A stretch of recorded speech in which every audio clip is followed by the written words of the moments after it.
the DreamItAlive show. I'm your host, Ash Kumra, co-founder of DreamItAlive.com. DreamItAlive.com is a global community that guides you to create your dream life with visualization tools, dream boards, and personal development content. Check it out, DreamItAlive.com. It's free, and why not take that chance to become the best version of yourself? So this interview is near and dear to my heart, and I'll explain that why in a second.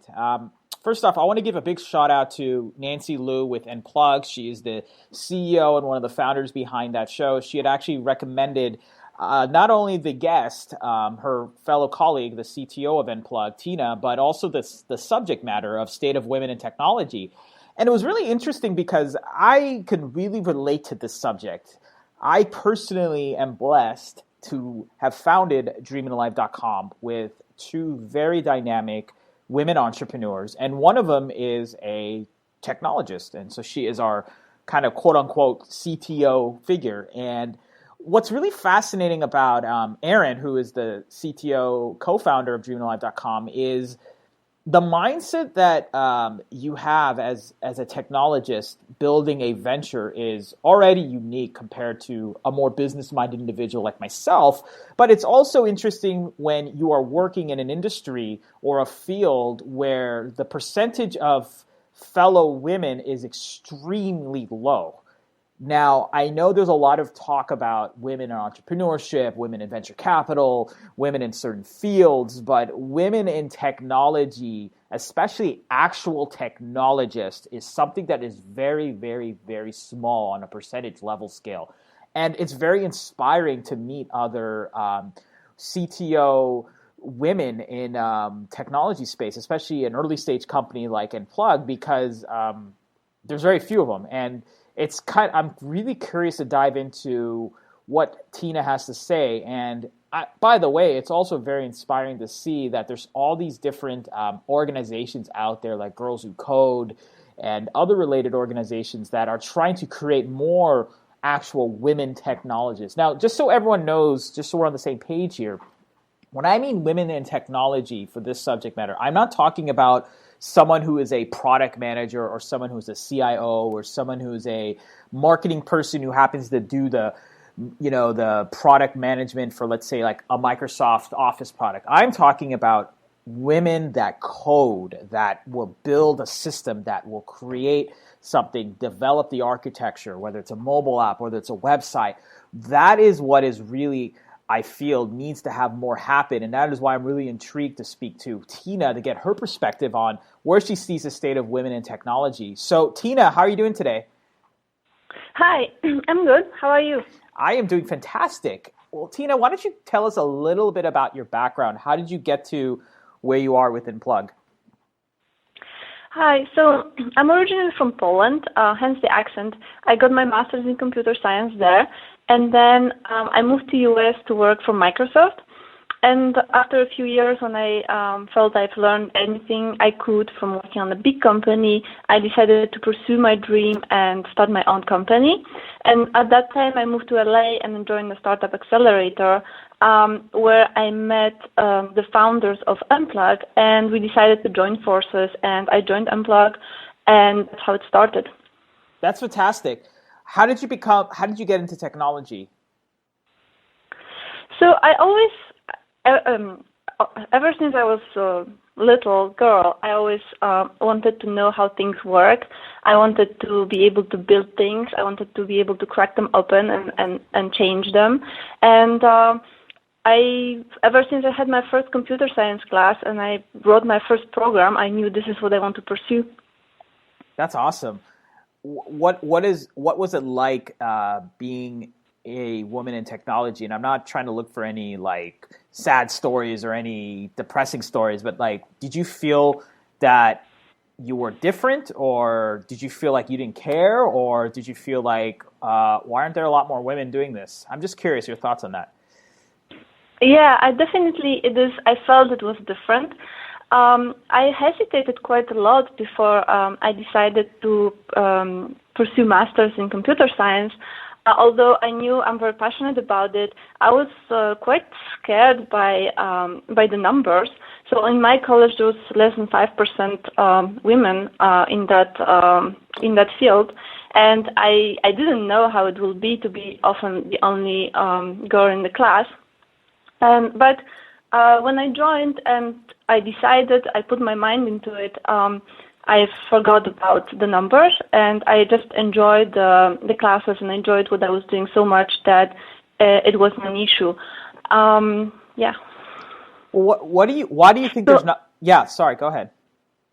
Yeah, so afterwards, when I worked I've worked for several different companies, and definitely there's a difference. I think when you are a woman, you have to basically prove yourself over and over again, and that's partly because of what you mentioned. There are some women who are, let's say, product managers, or they are testers, or they do the things that are somewhat technology related, but they don't really code, and they bring up the numbers. So let's say Microsoft can say that they hire 30% women, while, for example, on my team of 40 people, there was only 2 women who were actually coding. And if you're in this situation, you kind of have to keep reminding people that you actually are the developer, that you are as good as they are, maybe better, that you are not there just to manage things, or you're not there to test things, that you are there in your writing code. That makes so much sense, and I totally get what you're saying with that. I've had many conversations with my own technologist co-founder Aaron about that same subject.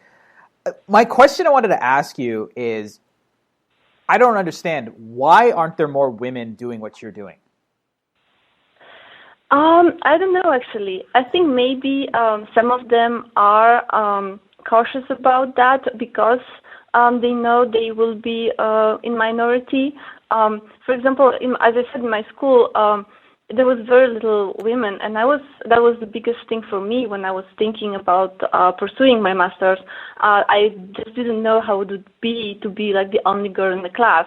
Afterwards, it proved not to be an issue, but it was a little bit scary at the beginning. Okay. What do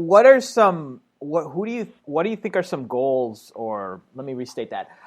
What are some solutions to increase more women to do actual technology? I mean, what are some things that you feel make you smile and say, okay, there's a good chance that women in technology will increase?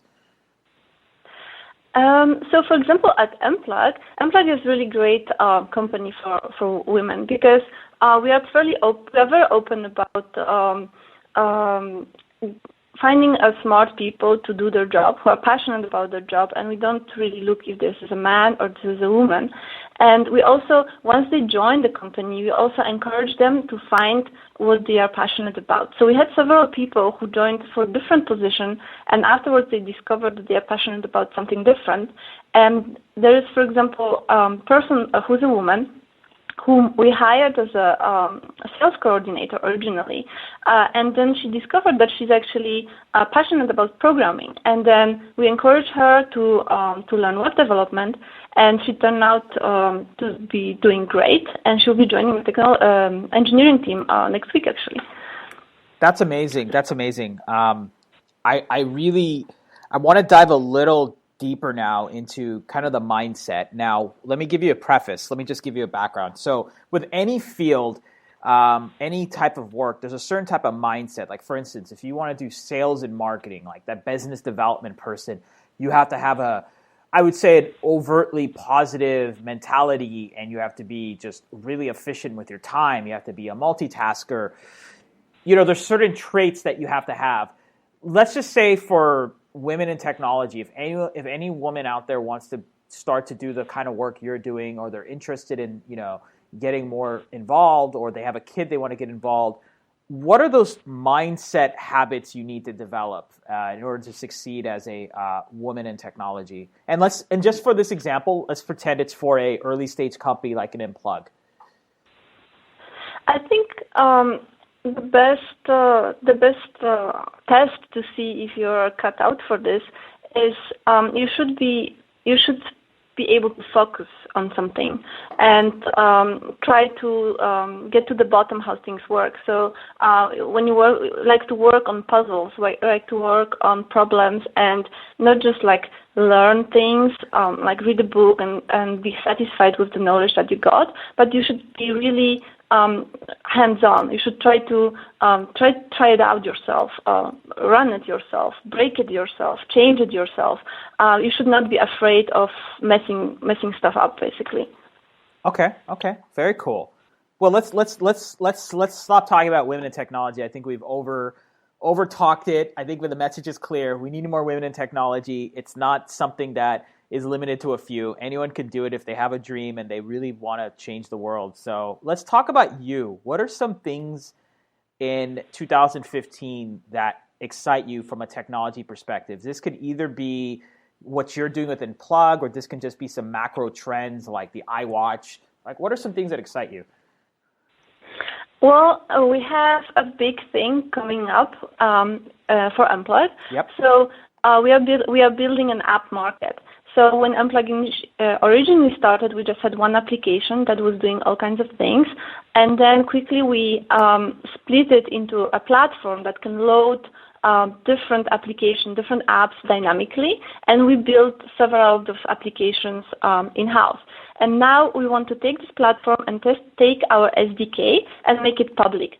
So we are starting to work with third-party companies that are actually building apps for us. So this is like the very next challenge for us, is to make it super easy to build an app for Enplug platform, so that any company that has, let's say, some kind of online service for venues and would like to have a presence in physical world can just grab our SDK and put together an app, and it will be very easy, very smooth experience, and the best way for them to have this presence in physical world. Okay, that's very cool. What about outside of Enplug? Like, what are some cool things in technology that excite you, or trends, or anything like that? Well, very exciting news for me was that Microsoft made .NET Framework open source. I was waiting for it for many years, so I'm super excited about that. Why is that I'm looking interesting? forward to put my hands on it. Why is that interesting? Why is it interesting? Because I think one of the reasons why Java got more popular than .NET Framework was because Java was open source and run on cross-platform. And .NET was really being pushed as the thing only for Windows, which was limiting it unnecessarily. So now it's super exciting that we can see .NET application running on other devices. Okay. Well, that's pretty awesome. We actually have two questions from our audience, so let's dive into them. The first question is from Nicole, and she wanted to know, hey, I really am enjoying this interview. It's really cool to meet a woman in technologist, especially someone who's building such a large project as Enplug. My question is, how do you manage technology resources when you have limited money and resources? Like, tell us about the journey of how you have been able to keep Enplug growing, given that sometimes you might not have all the resources there. So we are very careful with hiring people. I think the biggest spending is basically hiring engineers.